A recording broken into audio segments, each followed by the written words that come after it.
स्वागत है आप सभी का हमारे चैनल पर। आज की हमारी वीडियो का जो संदर्भ है अहोई अष्टमी का। अहोई अष्टमी का जो व्रत है कार्तिक कृष्ण पक्ष की अष्टमी को किया जाता है। वैसे तो इस बारे में करीब करीब सभी को पता होता है कि अष्टमी तिथि को, कार्तिक मास की अष्टमी तिथि को यह व्रत किया जाता है। और यह व्रत जो है संतान की दीर्घायु की कामना के लिए किया जाता है। और ख़ास करके जैसा इस व्रत का नाम है अहोई अष्टमी, तो ये संतानों की अनहोनी घटनाओं से रक्षा करता है।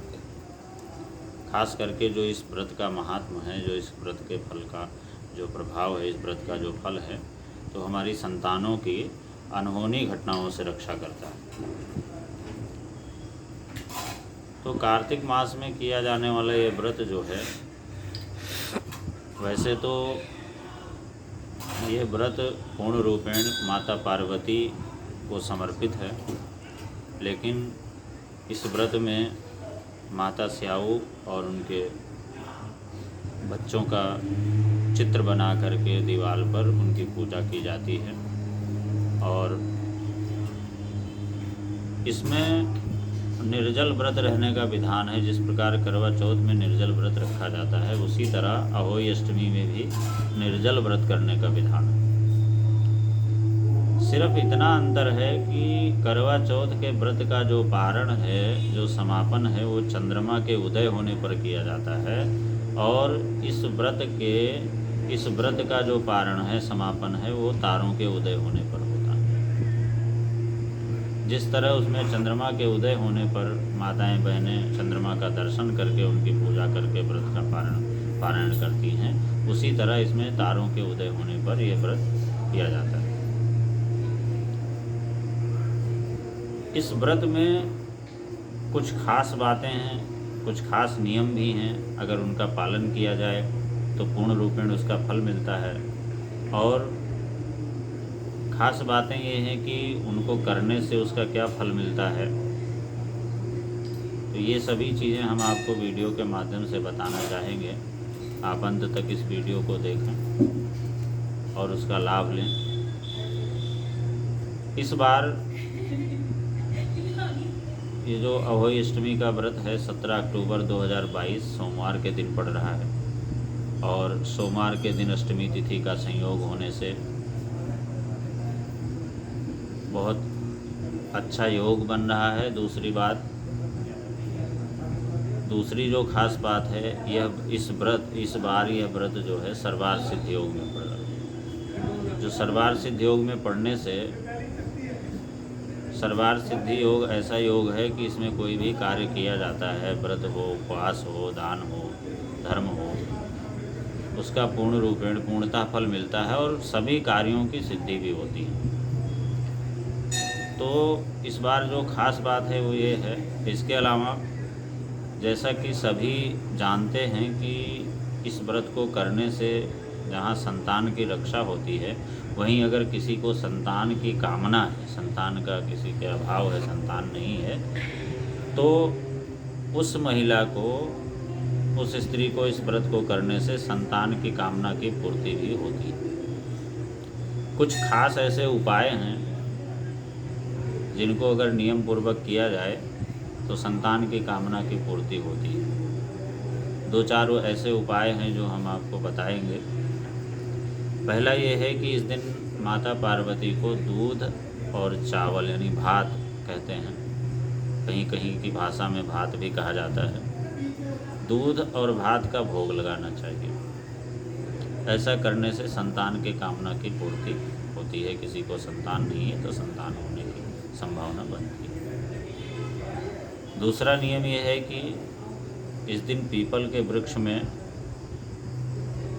दीपक जलाना चाहिए। संतान की कामना को लेकर के अगर कोई व्यक्ति पीपल के वृक्ष में दीपक जलाता है तो संतान की कामना की पूर्ति होती है। तीसरा कार्य है कि घर में तुलसी के पौधा का रोपण करना चाहिए, तुलसी का पौधा लगाना चाहिए। तुलसी का पौधा लगाने से भी संतान की कामना की, पुत्र कामना की पूर्ति होती है। चौथा ये है कि माँ अहोई माता को विशेष रूप से सिंदूर अर्पण करना चाहिए। उनकी पूजा करके सिंदूर अर्पण करने से भी संतान की कामना की पूर्ति होती है।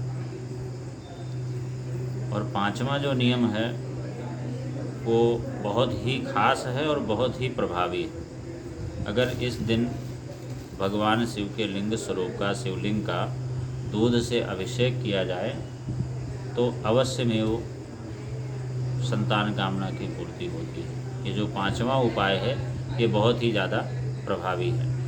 तो अगर किसी को संतान की कामना है तो वो इस तरह से इन पांचों उपायों को करके इस व्रत का लाभ विशेष रूप से ले सकता है। इसके अलावा इस व्रत में कुछ ऐसी भी चीज़ें हैं जिनसे परहेज करना चाहिए, खास करके व्रती महिलाओं को परहेज करना चाहिए। और अगर ऐसा नहीं करती हैं तो संतानों की रक्षा के बजाय उनको कष्ट प्राप्त होता है। भूमि की खुदाई करते हुए माता स्याऊ के बच्चों को चोट पहुंची थी, तो इसलिए उसी से संबंधित कई सारे ऐसे कार्य हैं जो व्रती महिलाओं के विशेष रूप से निषेध हैं। पहला यह है कि इस दिन किसी धारदार हथियार का प्रयोग नहीं करना चाहिए। और धारदार हथियार का प्रयोग कहाँ होता है? मान लिया कपड़ा काटना है या सब्जी काटना है,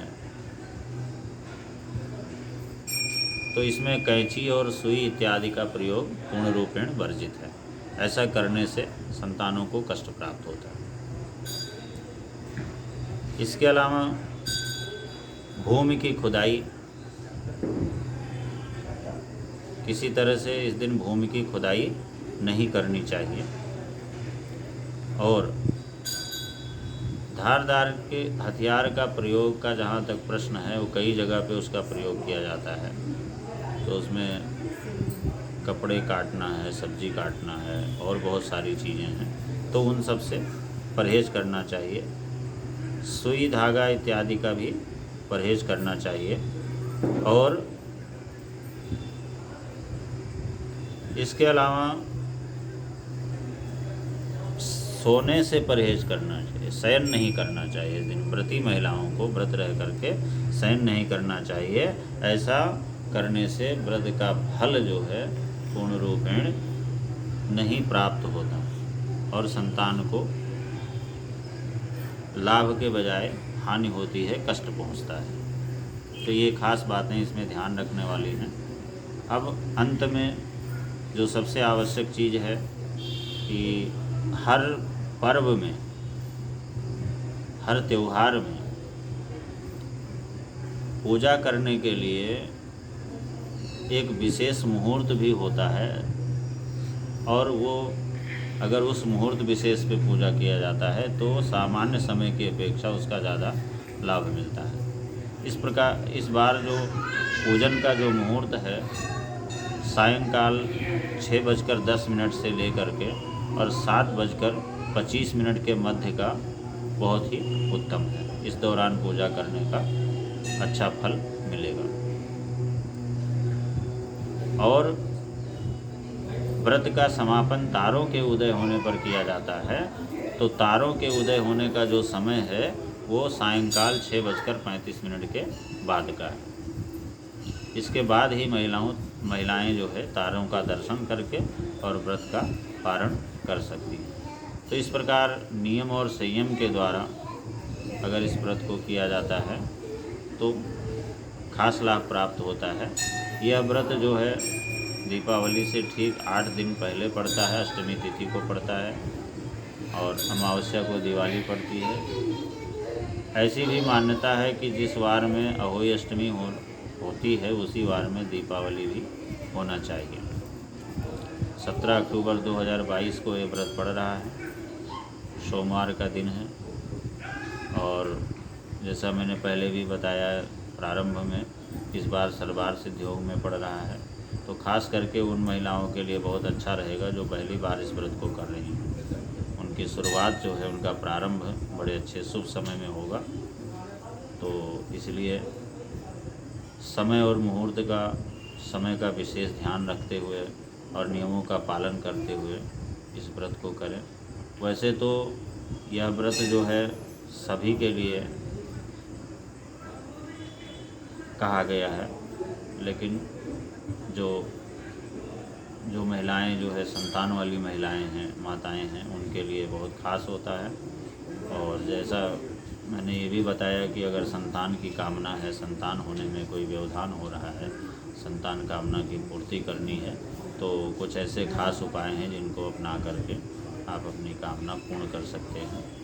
और अगर इससे संबंधित कोई जानकारी हो, कोई संदेह हो, तो हमारा नंबर नीचे रहता है, उस पर आप संपर्क करके उस विषय में वार्तालाप भी कर सकते हैं। बहुत बहुत धन्यवाद।